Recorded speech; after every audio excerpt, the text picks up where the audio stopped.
Good morning, everyone. Today we will do the revision of lesson number 11, that is light, shadow, and reflection. So, we see so many things around us every day from the moment we wake up in the morning. We are able to see things because the light that falls on these objects bounce off and travel through space to reach our eyes, and that is why we are able to see things. So, light is a natural agent that stimulates sight and makes things visible. Light is a natural agent, means it is naturally makes things visible to us. And this light is classified into two. First is emission of light, and the second one is reflection of light.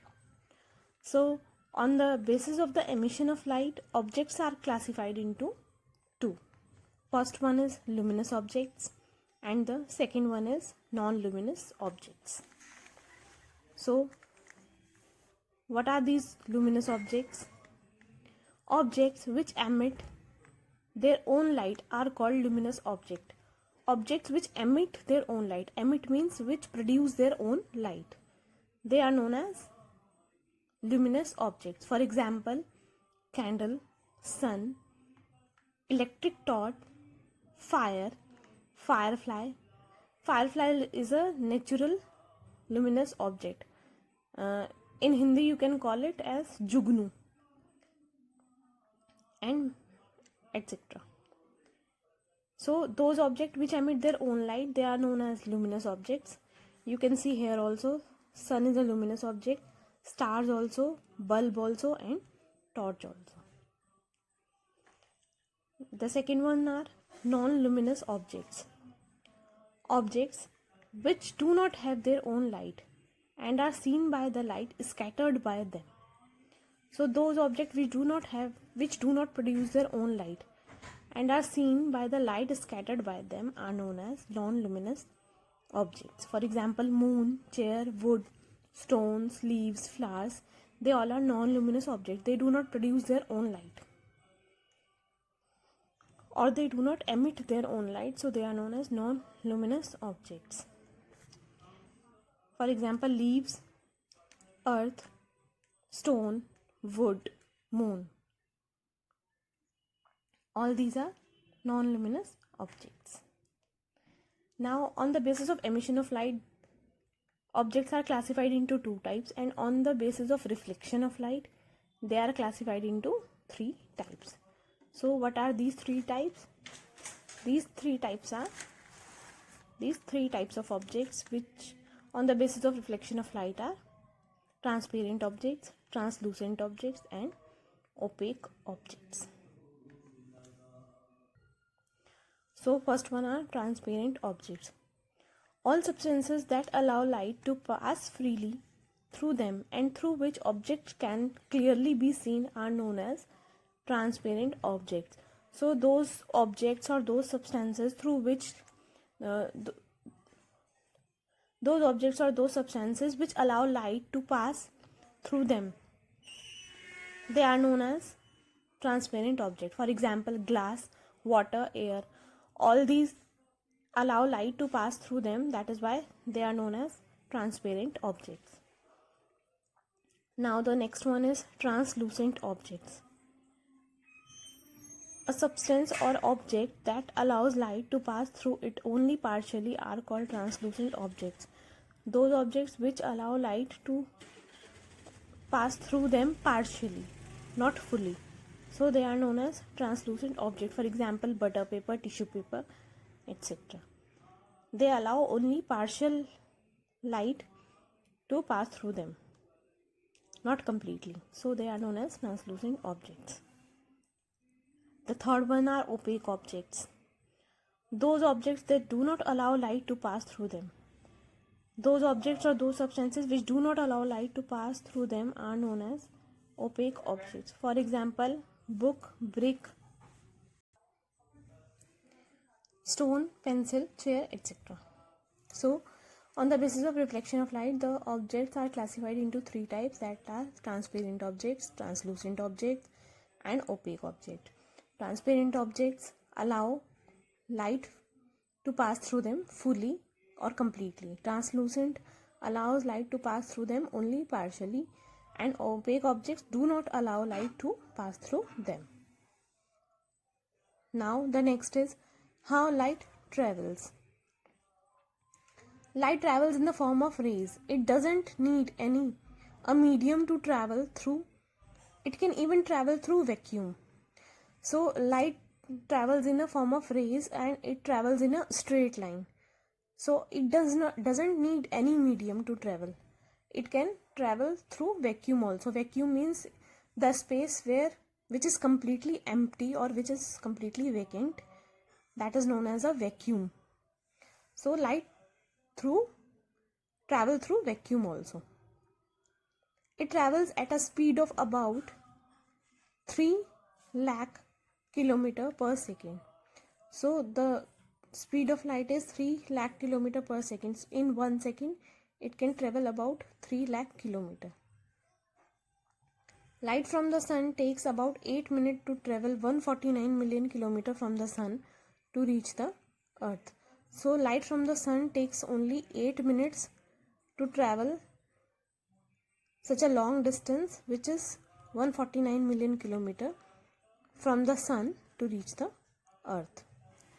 And in 1 second light can go around the earth 7 times. In 1 second it can go around earth 7 times. So it can travel very fast.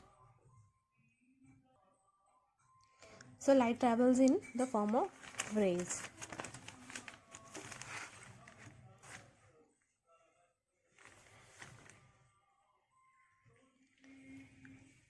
When light falls on any object, so it reflects and bounce back to reach our eyes, and that is why we are able to see the objects, and it always travels in a straight line.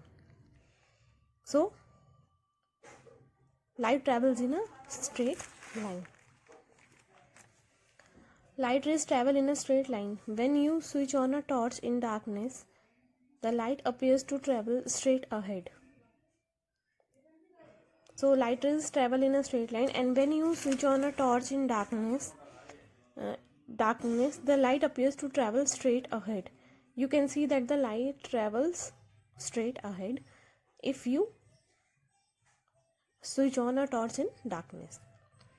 Similarly, when sunlight filters through a small hole into a dark room, it appears to travel in a straight line. So any light which comes from torch or sun or from any other luminous object, it can travel in a straight line. Now the next one is reflection of light. You know that on the basis of reflection of light, the objects are classified into three types: transparent, translucent, and opaque object. But what is this reflection? So the process of sending back the light rays which fall on the surface of an object, that is known as a reflection of light. You can see here also the light falls on a opaque object and it bounces back in a straight line. So this is an example of a reflection of light. Silver matter is one of the best reflector of light.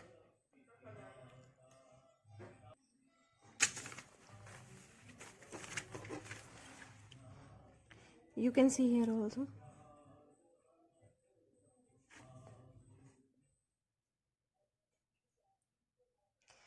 This is an example of reflection of light. This is a mirror.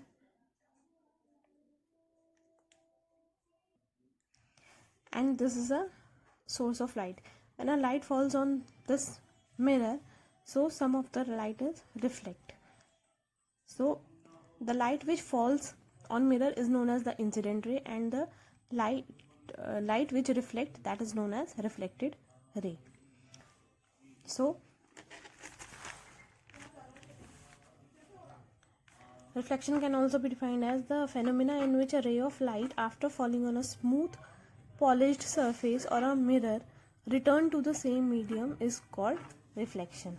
ऐसा phenomena जिसमें कि अगर किसी भी object पे light fall करेगी तो कुछ लाइट उसमें से रिफ्लेक्ट हो जाएगी, that is known as reflection of light. और reflection is the bouncing back of light when it falls on a smooth shining surface. And the ray of light that falls on a mirror, that is known as incident ray. This is known as incident ray. And the ray of light that comes back after suffering reflection from a mirror is known as the reflected ray of light. And the ray of light which comes back, that is known as reflected ray. So there are two rays. One is incident ray that falls on the mirror, and the another one is reflected ray which reflect after falling on a smooth polished surface. So this is the reflection of light. And what is the use of this reflection of light? The reflection of light is used to change the direction of light rays. So this reflection of light, the direction of light is used to change the direction of light rays. When a incident ray falls on this mirror, so it changes its direction. So to change the direction of light rays, reflection is used. So light is classified into two types. On the basis of emission of light, it is classified into luminous and non-luminous, and on the basis of reflection of light, it is classified as opaque objects, transparent object, and translucent objects. So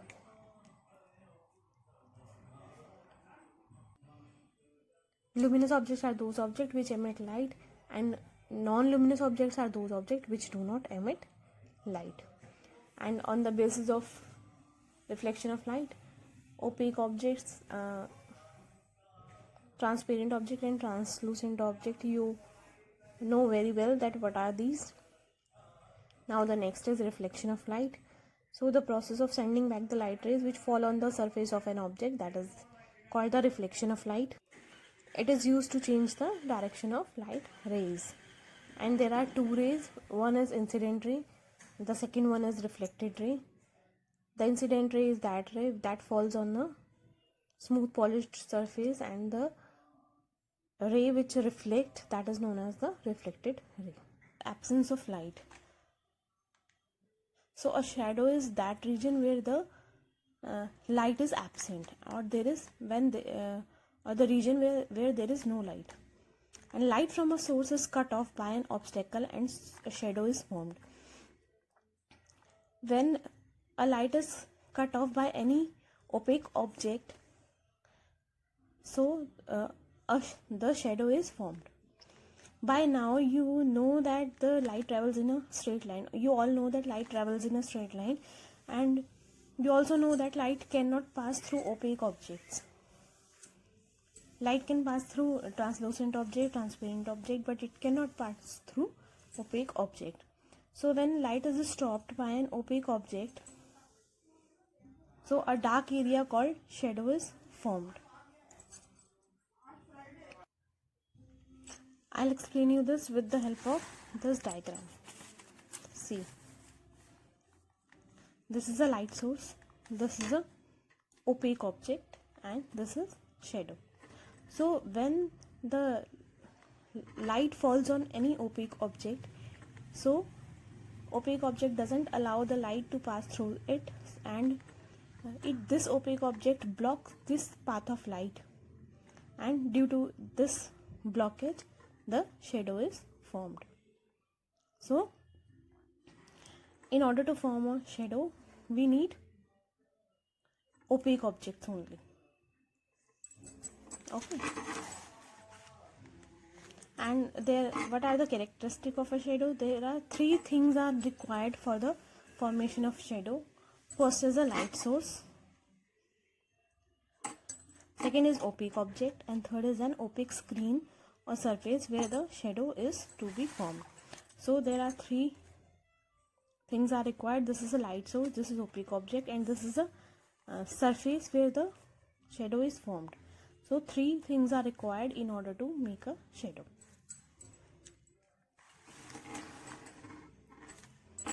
Position of a shadow. So when the light falls on any opaque object, the shadow is formed on the screen. Next is the shape of a shadow. The shape of a shadow depends on the angle in which the light falls on it, or the shape of the part of the object that blocks the path of the light. So the shape of a shadow depends on 2 things. First is the angle in which the light falls. See in these diagram. And second thing is the shape of the part of the object. So shape of that object which blocks the path of light. So it depends on the 2 things. That is why due to these different angles, the shape in all 3 diagrams are different. The shapes of the shadow in all 3 diagrams are different due to different angles in which light falls on it. Okay, so this is the shape of a shadow. Now the next is the size of a shadow. The size of a shadow is long when the light source is placed along the length of the object, and it is short when the light source is placed along the width of the object. When the light source is placed along the length, like here and here, so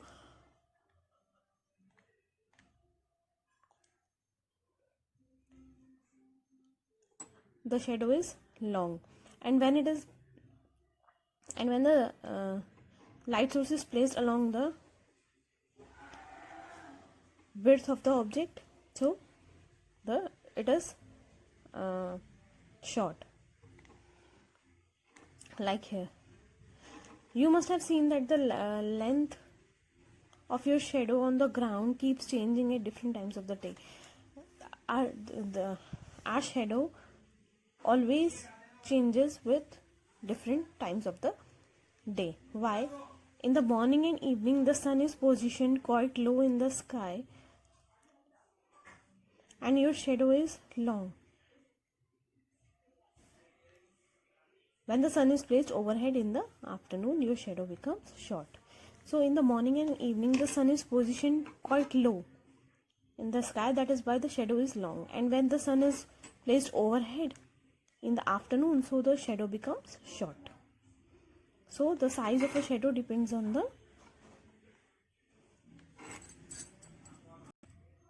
length and the width of the object. Now, the size of a shadow decreases when the object is moved towards the screen. When the object is moved towards the screen, so the size of the shadow decreases, and the size of the shadow increases when the object is moved towards the light source. When the object is moved towards the light source, so the size of the shadow increases, and when the object is moved towards the screen, so the size of the shadow decreases. Next is types of shadow. There are 2 types of shadow. The kinds or the types of shadow depends upon the size of the source of the light. Due to a smaller light source, only one dark shadow is formed, and this is known as umbra. So this is a light source, and due to the smaller size of the light source, only this dark shadow is formed, and this dark shadow is known as umbra. And due to the larger extended light source, 2 shadows are formed, a dark one in the center like this, and a dark one in the center, and a light one outside, dark shadow. So this dark one is known as umbra, and this light one is known as penumbra. So there are 2 types of shadow. One is umbra, another is penumbra. Due to smaller light source, one dark shadow is formed, and due to larger light source, 2 shadows are formed.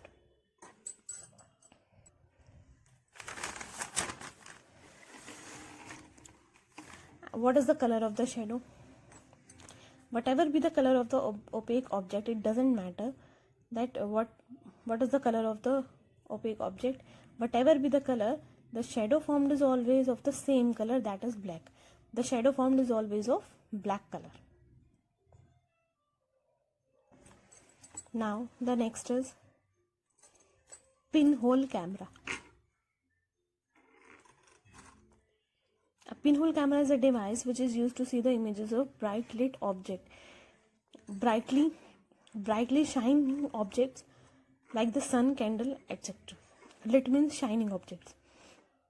So a pinhole camera is a camera with a hole but without a lens. A pinhole camera has a hole but it doesn't have any lens, and it is a device which is used to see the images of brightly lit objects.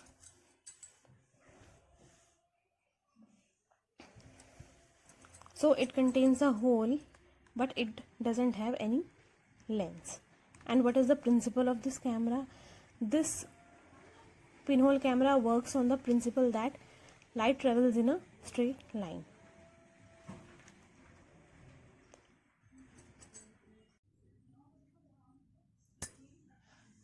So the principle of pinhole camera is it is based on the principle that light travels in a straight line. And what is the working of this pinhole camera? When the pinhole of the camera is turned towards the bright object, a real inverted image of the object is formed on the screen.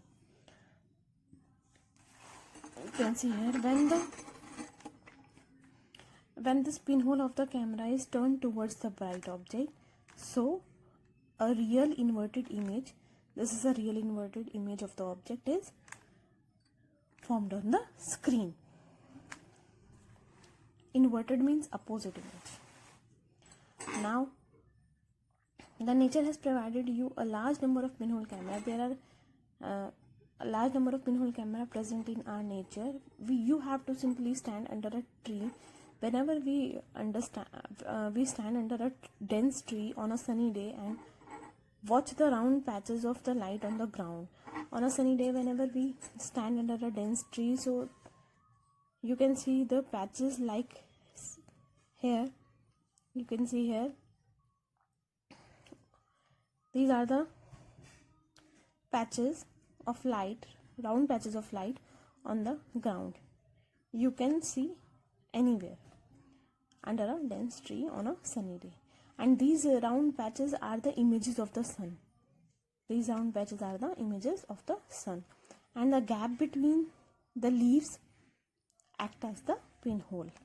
So whenever you stand under a dense tree on a sunny day, so the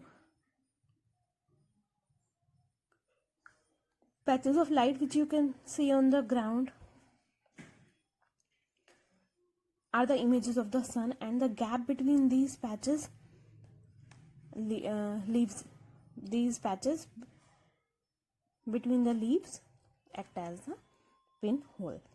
So this is the working of a pinhole camera. Now there are certain advantages and disadvantages of pinhole camera also. The advantages are no focusing is required. In pinhole camera, there is no focusing is required because there is no lens. Only a pinhole is present. There is no lens in the pinhole camera, therefore the image is free from the spherical and chromatic aberrations. So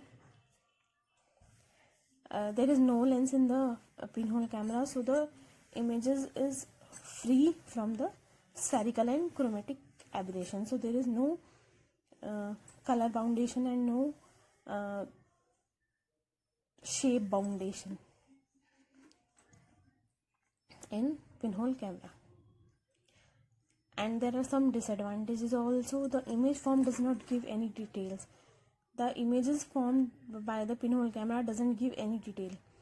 Pinhole camera cannot be used for studying moving object, and pinhole camera doesn't work for moving object. It can work only for the